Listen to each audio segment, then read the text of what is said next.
वाटते की असे बुद्धीचे आणि असे राक्षस विचारधाराचे जे लोक आहे त्यांना भर चौकामध्ये आणून त्यांना पहिले फाशी दिली पाहिजे।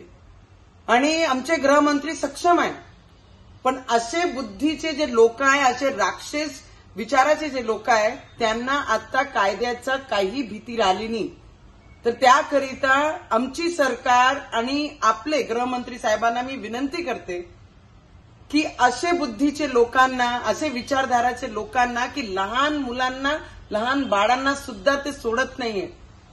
कालचंच आहे, काल रक्षाबंधन झाली, मी स्वतः पोस्ट केलं की सगळे भावांनी ज्या हातावर आम्ही राखी बांधतोय त्या हातांनी महिलांची आपण रक्षा केली पाहिजे, नाही की त्या महिलांवर आपण अत्याचार केला पाहिजे।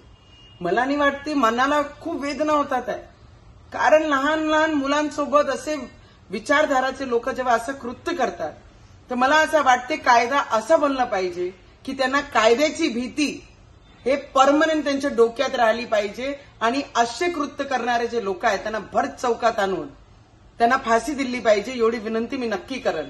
कारण खूप वेदना होता एक महिला म्हणून।